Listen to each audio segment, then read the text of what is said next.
میں نے ایک جھٹکے سے آنکھیں کھولیں تو اپنے آپ کو اس حال میں دیکھ کر پریشان رہ گئی۔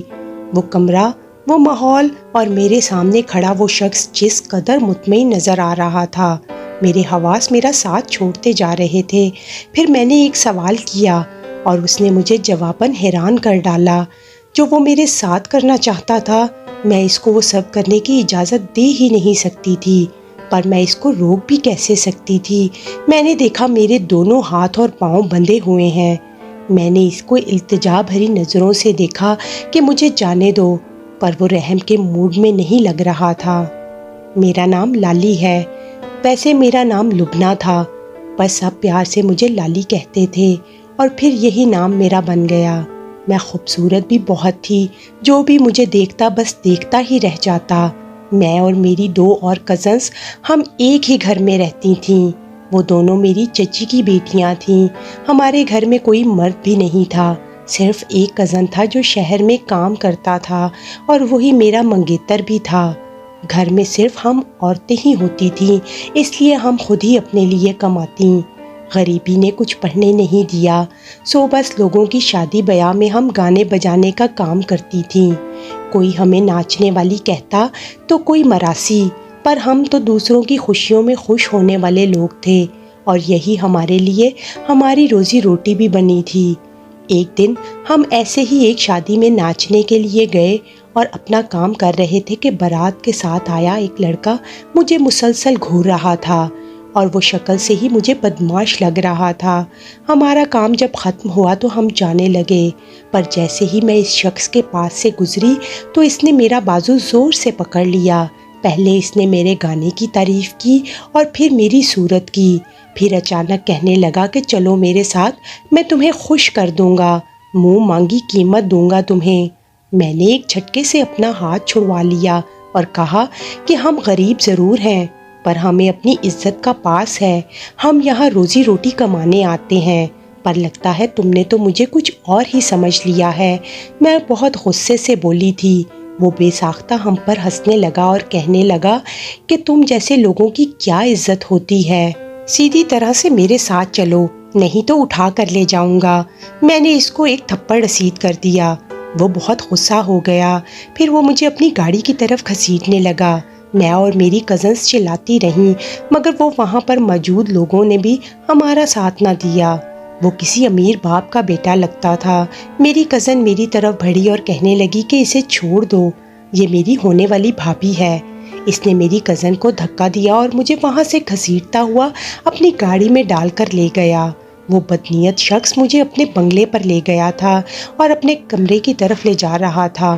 میں بہت گھبرا گئی، میں چلا رہی تھی، رو رہی تھی، مدد کے لیے آہو پکار کر رہی تھی، لیکن شاید اس کے علاوہ اس بنگلے میں اور کوئی بھی نہیں تھا۔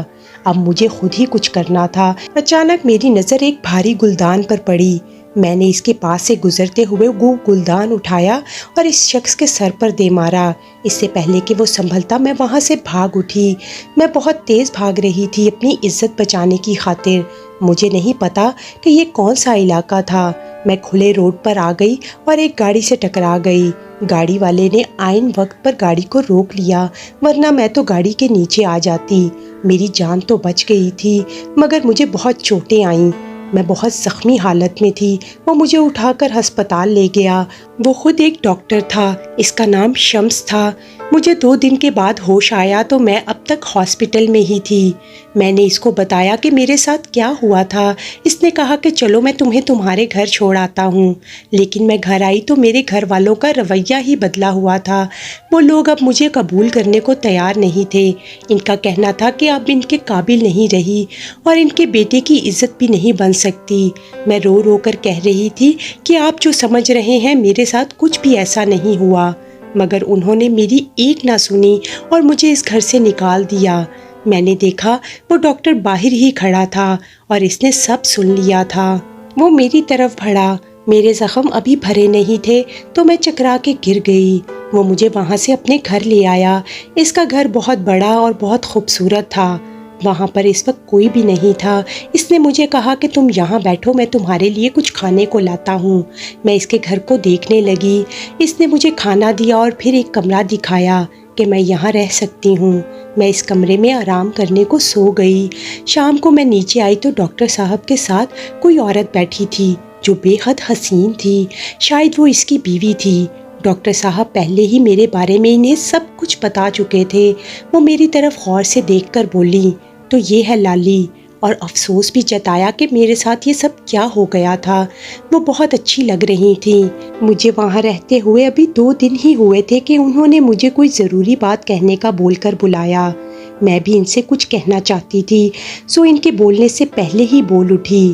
میرا کہنا تھا کہ میں کوئی کام کرنا چاہتی ہوں۔ میں اب اپنے گھر واپس نہیں جانا چاہتی۔ وہ مجھے اپنے گھر میں نوکرانی ہی رکھ لیں۔ مجھے کوئی تنخواہ نہیں چاہیے تھی۔ میں بس وہاں رہ کر ان کی خدمت کرنا چاہتی تھی۔ ڈاکٹر صاحب کی بیوی نور اچانک ہنس پڑی، جیسے میری معصومیت پر ہنس رہی ہوں، اور پھر اس کے بعد انہوں نے جو کہا میں حیران رہ گئی۔ ہم تمہیں نوکرانی نہیں رانی بنانا چاہتے ہیں۔ میرا مطلب ہے کہ میں چاہتی ہوں کہ تمہارا نکاح شمس سے کروا دوں۔ اس طرح تمہیں بھی پناہ مل جائے گی اور تحفظ بھی۔ نور جی کی بات سن کر میرے تو قدموں تلے زمین نکل گئی۔ میں حیران ہی رہ گئی۔ مجھے ان کی اس بات پر یقین نہیں آ رہا تھا، پر وہ مذاق نہیں کر رہی تھیں۔ جب انہوں نے کہا کہ کل تمہارے لیے عروسی جوڑا لینے کر لیے جائیں گے، تب میں یکدم سے چونکی۔ پھر مجھ سے میری مرضی بھی پوچھ رہی تھیں۔ میں کس طرح انکار کرتی؟ وہ مجھ پر احسان نہیں کرم کر رہی تھیں، پر میں انکار کرتی بھی تو کیوں؟ میرے اپنوں نے تو بنا ساری سچائی جانے ہی مجھ سے سب ناطے توڑ دیے تھے۔ ان سے تو یہ غیر بھی بھلے تھے اور میرے لیے اتنا سب کر رہے تھے۔ میں بہت خوش تھی۔ 1 ہفتے کے اندر میرا اور شمس کا نکاح ہو گیا۔ اب میں اور نور دونوں اس کی بیویاں تھیں اور ہم تینوں بہت خوش تھے۔ ایک رات میری آنکھ ایک شور پر کھلی۔ میں نیچے آئی تو سامنے کا منظر دیکھ کر حیران رہ گئی۔ نور جی بے ہوش پڑی تھی اور شمس ان کو ہوش میں لانے کی کوشش کر رہے تھے۔ میرے پوچھنے پر بس اتنا ہی بتایا کہ پیر پھسلنے سے گر کے بے ہوش ہو گئی ہے، پر ان کی حالت بہت بری تھی۔ ان کو ایمبولینس میں ڈال کر شمس ہسپتال لے گئے اور مجھے ساتھ جانے سے روک دیا۔ میں کافی دیر پریشان رہی۔ نور اگلے دن گھر آ گئی اور اب وہ کافی بہتر لگ رہی تھی۔ کچھ دن بعد ہم ایک ہوٹل گئے۔ شمس کو کسی کی کال آئی تو وہ باہر چلا گیا۔ میں نے نور جی سے پوچھا، نور جی ایک بات تو بتائیں، آپ اتنی خوبصورت ہیں، آپ کے پاس سب کچھ ہے، اتنا اچھا ہم سفر ہے۔ دیکھا تھا میں نے کہ وہ کیسے آپ کے لیے پریشان بھی ہو رہے تھے، پھر آپ نے کیسے اتنی آسانی سے ان کو میرے ساتھ بانٹ لیا؟ کیا اولاد کا کوئی مسئلہ تھا؟ میں نے بہت احتیاط سے سوال کیا۔ وہ 2 پل سوچ میں پڑ گئیں، پھر بولی، نہیں، اولاد کا تو کوئی مسئلہ نہیں ہے، بس میں ایسے ہی سوچتی ہوں کہ اس معاشرے میں لڑکیاں زیادہ ہیں اور مرد کم ہیں، اس لیے ایک مرد کو کم از کم 2 شادیاں کرنی چاہیے تاکہ سب لڑکیوں کا گھر بس جائے، اور تمہیں تو پناہ کی ویسے بھی ضرورت تھی۔ نور جی نے بہت پیار سے سمجھایا تھا۔ میرے دل میں ان کی عزت اور بھی بڑھ گئی، مگر میں حیران بھی تھی، آج کل کی دنیا میں ایسے لوگ بھی بستے تھے۔ میں ایک دن کچن میں کھانا بنا رہی تھی کہ میری انگلی کٹ گئی، بہت خون بہنے لگا، زخم زیادہ گہرا تھا، خون رک ہی نہیں رہا تھا۔ نور جی نے یہ منظر دیکھا تو وہ بکھر سی گئیں۔ تمہیں کتنی بار کہا ہے کہ کچن کے کام مت کیا کرو، تم اس گھر کی نوکرانی نہیں ہو، پر تمہیں تو جیسے کام کرنے کی بیماری ہے۔ دیکھو کتنا خون نکل رہا ہے، جانتی ہو یہ خون کتنا قیمتی ہے، پر تمہاری موٹی عقل میں یہ باریک سی بات آتی ہی نہیں۔ نور جی اتنی فکر مند ہو گئیں کہ مجھے بری طرح ڈانٹنے لگیں۔ فوراً مجھے ہسپتال لے گئیں۔ وہاں شمس بھی پریشان ہو گیا تھا۔ میں رات بھر سوچتی رہی کہ ان دونوں کو مجھ سے اتنا انس کیوں ہے، میرے لیے اتنا سب کچھ کیوں کر رہے ہیں، کہیں ان کو مجھ سے کوئی مطلب تو نہیں؟ پر میں ان کو کیا دے سکتی تھی؟ میرے پاس تھا ہی کیا ان کو دینے کے لیے؟ میں تو ایک عام سی لڑکی تھی، پھر میری ذرا سی تکلیف پر ہی وہ اتنا پریشان کیوں ہو جاتے تھے؟ اب یہ فکر ضرورت سے زیادہ ہی بڑھ گئی تھی، اور اب ان دونوں کا ایسا رویہ میرے دماغ میں سوال پیدا کر رہا تھا کہ پھر ایک رات میں نے دیکھا کہ شمس میرے کمرے میں نہیں تھے۔ میں ان کو تلاش کرتی ہوئی نیچے آئی۔ میرا کمرہ اوپر تھا اور نور جی کا کمرہ نیچے تھا۔ وہ شاید نور جی کے ساتھ تھے، ان کے کمرے کی لائٹ بھی آن تھی۔ میں وہاں سے جانے لگی، پر ان کی باتیں سن کر رک گئی اور کان لگا کر سننے لگی۔ نور جی چلا رہی تھیں، شمس تمہیں اس لڑکی کی فکر زیادہ ہے یا میری؟